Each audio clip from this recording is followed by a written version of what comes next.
Welcome to EPG Pathachala. I am Professor Sivanagi Reddy, former Director, National Institute of Tourism and Hospitality Management, Hyderabad, and currently working as CEO, the Cultural Center of Vijayawada. Today, let us discuss on a module called Museums and Art Galleries in India pertaining to the paper Tourism in India. The learning objectives of this module include knowing about the concept of museum and art galleries, significance of museums and art galleries in tourism, functions of museums and art galleries, major museums and art galleries in India. You all know that every country has national museums, every state has state museums, and every district has district museums, and in some localities we have site museums or local museums wherein the local cultural or art objects are displayed for the benefit of the newcomers to that village, town, district or region, state and country. Museums play a very important role in disseminating knowledge of the historical past, the glorious epoch of the past. Then, through the objects are displayed in the museums, we come to know. Sometimes there are kiosks arranged in museums on touch screen. If you press a button, it really speaks on the range of display in the museum and the range of the period to which these artifacts belong to. Now, let us go into the details of the learning objectives of the lesson. I would like to begin with the definition of a museum. There are certain professional organizations which, over a period of time, after testing the existing meanings and definitions, finally resolved in an international seminar a definition. Now that definition is known as the official definition of ICOM. What is ICOM? International Council of Museums. The definition according to ICOMO is a non-profit permanent institution in the service of society and its development, open to the public, which acquires, conserves, researches, communicates, and exhibits the tangible and intangible heritage of humanity and its environment for the purpose of education, study, and enjoyment. This is the official definition of ICOM, as I said earlier. Every museum has a policy and every museum has mandatory rules and regulations. In simple terms, the mandate of most of the museums is to educate their visitors about the history, cultural and natural heritage of a city, region or country, and about a chosen object of a special interest while preserving these elements for future generations. On the visuals, you can observe how museums are playing a great role in disseminating knowledge through the display of variety of objects. Art gallery is a building or space for the exhibition of art, usually visual art, and the ownership of the art gallery may be public or private. If you look at most of the galleries, they are run by government, run by local government, and also run by corporate people like Birlas. Birlas are also running their own museums, and in other areas, single individuals are also running their museums. For that museum, we can say that Jagdish Mittal and Kamala Mittal Museum in Hyderabad is run by individuals. So, museums can be run by the public and the private. An art gallery displays variety of things which include paintings, sculpture, decorative arts, furniture, textiles, costume, drawings, pastels, watercolors, collages, prints, artist books, photographs, and art installations. made available to each and every visitors apart from the gallery shop, in which most of the curios, most of the copies of the art objects are kept on display are available. Most of the tourists are becoming interested in ways to explore and understand the culture of a destination that they are visiting. Museums are playing a major role in promoting tourism by educating and entertaining the visitors. I will give you one example. In Paris, Louvre Museum is an international museum. Most of the visitors, they visit Eiffel Tower, no doubt. They visit other areas, no doubt. But they don't miss to visit Louvre Museum. So we can understand that how importance it becomes for any tourist, not only cultural tourist, to visit museums. Same is the case with the British Museum, London. Same is the case with, again, the Smithsonian Institute and Museum. So on and so forth. Worldwide, museums now became special attractions for special interested tourists. The museums showcase, in general, a destination's history and heritage by providing information in context. It is very, very, very important, my dear students. Please emphasize in context. Sometimes the object may belong to very ancient period. Sometimes it may reflect early medieval period. Sometimes it may reflect medieval, late medieval, even modern, or contribution or achievement of a single individual. That is very, very important, and thereby become must-see destination for cultural tourists in particular. Let us have virtual tours to some of the major and important museums and art galleries of India. To begin with, Indian Museum, Kolkata, the very earliest and the very first museum established by the colonial officers to showcase the history and other things at one place, earlier known as Asiatic Museum and subsequently as Imperial Museum, was established on 2nd February 1814, exactly 200 years back. The Indian Museum, Kolkata, grew into the largest institution of its kind of the country as an epitome of human civilization. The architecture of the museum, the frontage, the sides and inside, every aspect reflects the aesthetics of the colonial architecture. The collections include not only from India but also from abroad and highlight the Oriental culture, history and natural sciences of India and other countries. There are 6 sections, namely art, archaeology, anthropology, zoology, geology and botany. These disciplines have their own objects kept on display numbering to 1 million. And all these objects, each and every one, is unique, rare find for the visitors entering into that museum. There is another museum in Kolkata called the Victoria Memorial Hall, which was founded on the initiative of Lord Curzon as a period museum in memory of Queen Victoria, with particular emphasis on Indo-British history.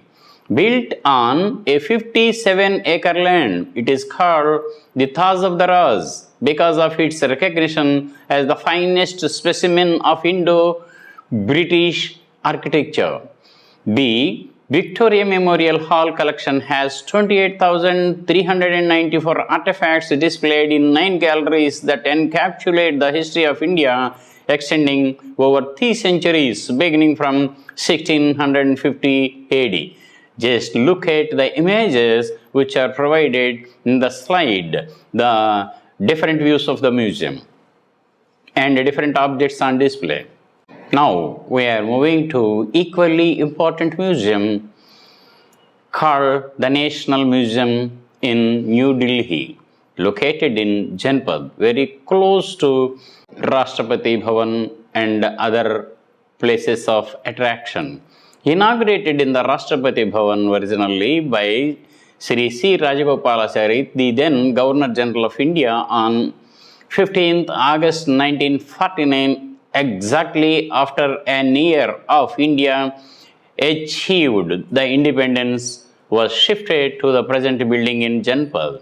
The museum presently holds approximately 2 lakh objects of rare nature, both Indian as well as foreign, and its holdings cover a time span of more than 5,000 years of Indian cultural heritage. The Indian Air Force Museum, Palam, New Delhi, is another interesting museum for not only children but also to the defense people who are working in all the three wings of Indian Army. The indoor display gallery contains historic photographs, memorabilia, uniforms, and personal weapons of the Indian Air Force from its inception in 1932. The gallery leads to a hangar exhibiting small aircraft and Air Force inventory like anti-aircraft guns, vehicles, and ordnance. Another important museum known as the Parliament Museum, located in the library of the Parliament Bhavan in Delhi, was inaugurated in 1989. The interactive museum inside one of the galleries tells the story of freedom struggle of India. It also has a rare collection of gifts received from foreign delegates to the Speaker of the Lok Sabha. Allahabad Museum, it houses a variety of collections like stone sculptures, terracottas, miniatures, paintings, modern paintings, archaeological objects, coins, arms and ammo, textiles, manuscripts, and farmans in the shape of written and print format. The medieval sculpture section comprises of Vaishnavite, Shakta, Saiva, and Jaina images, reflecting the religious history of India. In the modern art gallery, the paintings of Anagarika Govinda, a Buddhist, and those of the Russian artists Nicholas and Roerich. This is a must-see destination in Allahabad. Another museum in Allahabad called Allahabad Museum itself. The Bengal School collection comprises inside the galleries of the museum the works of the great Bengali artists like Asit Kumar Halda, Abanindranath Tagore, Gaganendranath Tagore, Nandalal Bose, Jaimini Rai, and Sudhir Ranjan Kastgir, apart from historical sculptures collected from all parts of the state of Uttar Pradesh. Salarjung Museum, Hyderabad, established in 1968 in the present museum, exhibits the single largest collection of art objects by Nawab Mir Yusuf Ali Khan, popularly known as Salarjung III, which include European, Asian, Far Eastern countries of the world. The museum has a splendid collection of art objects and antiquities of Indian origin as well as the Western, Middle Western, and Far Eastern origins. Mixed collection including children's section, the Rebecca sculpture, the musical clock, jade and ivory objects are the rare things one can find inside the museum. The Archaeological Survey of India has established museums at various places associated with the historical past.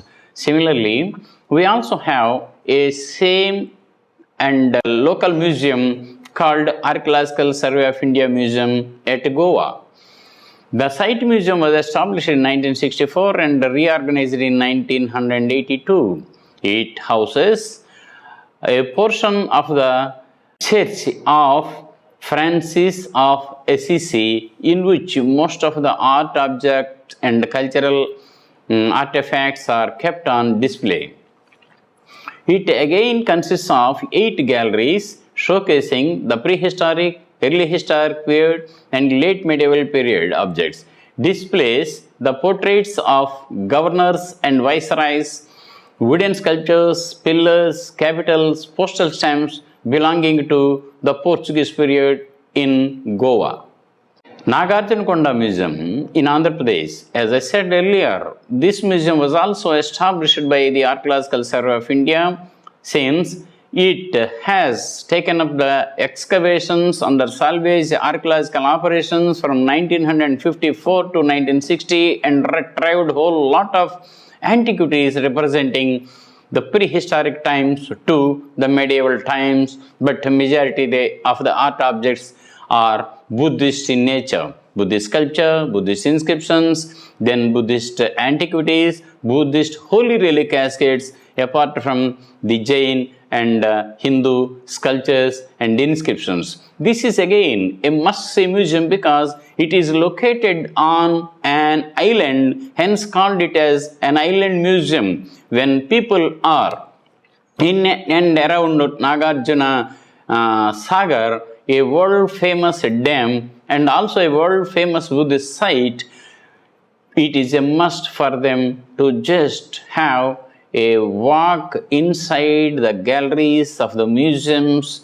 By the time they come out, they will definitely become historians, no doubt.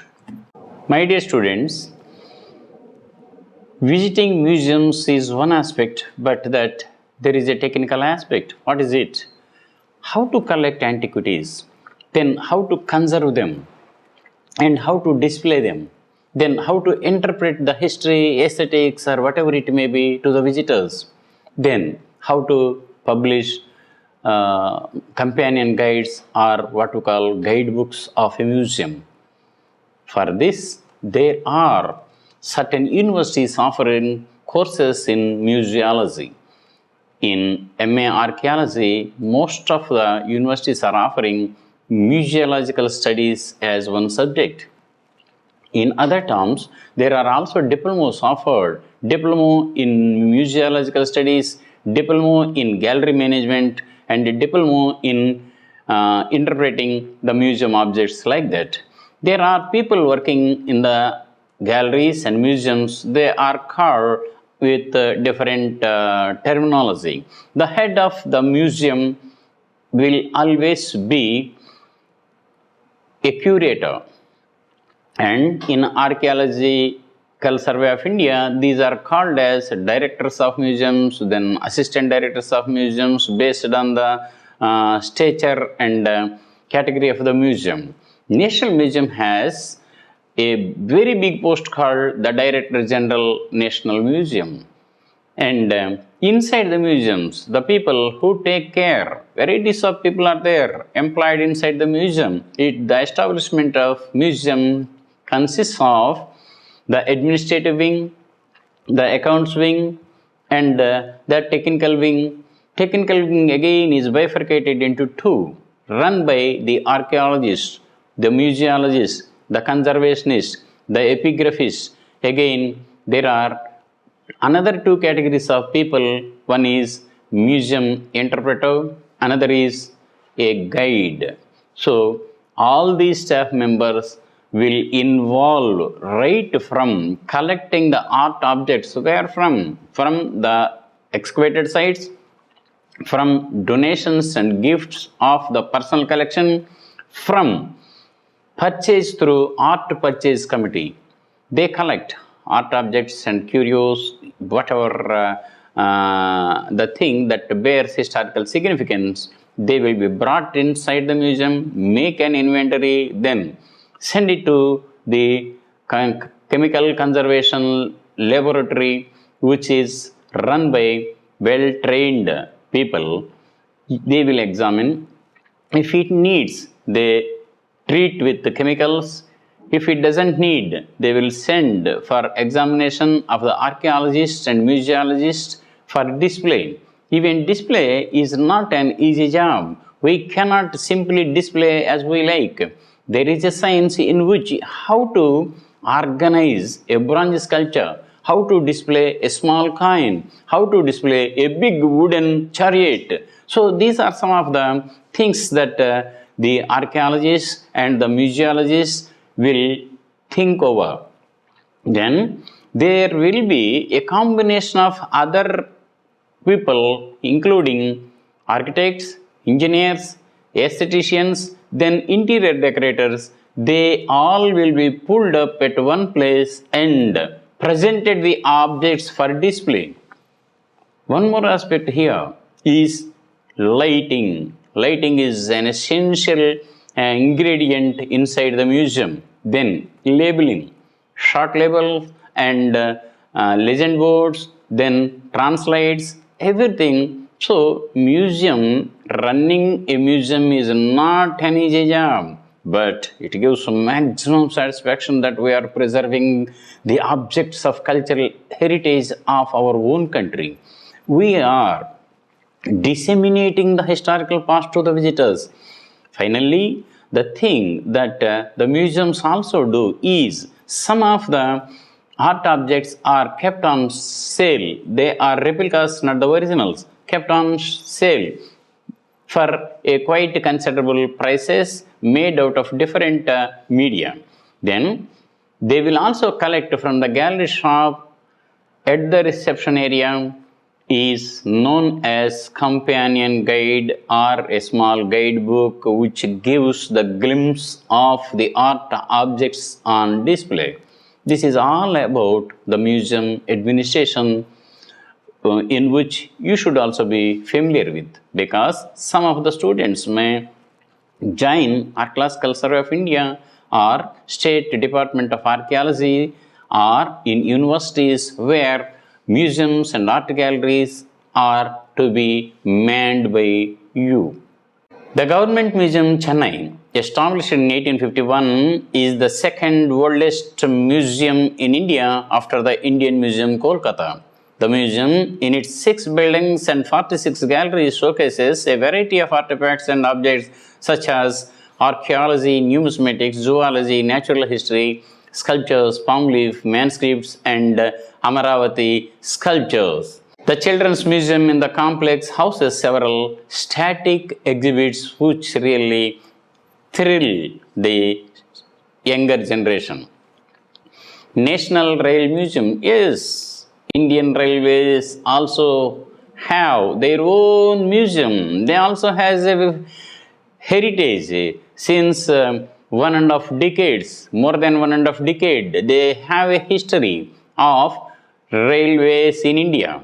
The advent, the expanse, and the technological changes, everything, the equipment and the variety of rail engines, bogies, inside the furniture, inside the bogies, etc. One can have a glimpse if you visit Rail Museum in Delhi run by Indian Railways. It was opened on 1st February 1977, focuses on the rail heritage of India. There is a toy train which offers a thrilling ride, take you around the museum, wherein you can see various objects pertaining to the railway heritage are kept on display throughout the campus. Main attractions in this museum include Patiala State Monorail Trainways, Chief Engineer's private inspection car, and many more such rail-related equipment. Don't miss to visit it. National Handicrafts and Handlooms Museum, New Delhi, known as National Crafts Museum, one of the largest craft museums in India with a wide variety of handicrafts and handloom collection from all over the country. It is run by the Ministry of Textiles, Government of India. Various galleries of the museum include the Tribal and Rural Craft Gallery, Gallery of Courtly Crafts, Textile Gallery, Gallery of Popular Culture, so on and so forth. Some of its prized collection include the 300-year-old Bhuta collection from Karnataka, rare Kashmiri 300-year-old Dushalas, that is shawls, handkerchiefs from Chamba Valley, known for their unique embroidery, rare brocade, and Baluchari charis, Kutch embroidery, and precious metal jewelry. Sulabh International Museum of Toilets. Though it looks like a fun, yes, toilets also have their own museums. Established in 1992 in Delhi by the Sulabh International, is dedicated to the global history of sanitation and toilets. In the context of Swachh Bharat, it is very relevant to know something about Sulabh International Museum of Toilets, Delhi. It exhibits model toilets of 50 countries arranged in three sections: ancient section, medieval section, and modern section. These sanitation artifacts belong to the period between 3000 BC to the present day. The exhibits bring out the development of the toilet related technology of the entire gamut of human history, social habits, etiquettes specific to existing sanitary situation, and the legal framework connected to sanitation. This is really a wonderful museum, don't miss to visit it. Sankar's International Doll Museum is again one more place to visit, not only by the children but also the art lovers. Exhibits large collection of dolls set up by K. Shankar Pillai, a political cartoonist, an international reputed cartoonist. The principal collection consists of gifts from the Prime Minister Jawaharlal Nehru and many subsequent Prime Ministers, including late Srimati Indira Gandhi and Rajiv Gandhi. Thanks to several embassies and diplomatic missions in Delhi who have gifted valuable dolls to the museum. Today, the volume has increased to 6,500 exhibits from almost 85 countries, adding to its international character. Samskruti Museum, Delhi, established in 1990, housed within Samskruti Kendra complex at Anandgram, an artistic village complex.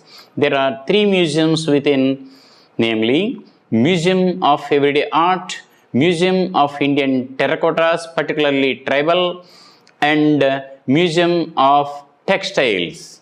A shift in the category of museums, Gandhi Smruti. It is an exclusive museum on Gandhian studies or objects. Established in 2005, this museum is dedicated to Mahatma Gandhi. It is in the location where Mahatma Gandhi spent the last 144 days of his life and assassinated on January 30th, 1948 at the same place. Birla House opened for the public on August 15, 1973 and renamed it as Gandhi Smruti, where number of articles used and associated with Gandhi's life and death are kept on display. The National Gallery of Modern Art, NGMA, Bengaluru, whose headquarters is located in Delhi. The National Gallery of Modern Art, Bengaluru was thrown open to the public on 18 February 2009. The collection of NGMA mainly comprises of paintings, sculptures, graphic prints, and examples of early photography in India, which showcase the historical development of modern art in India.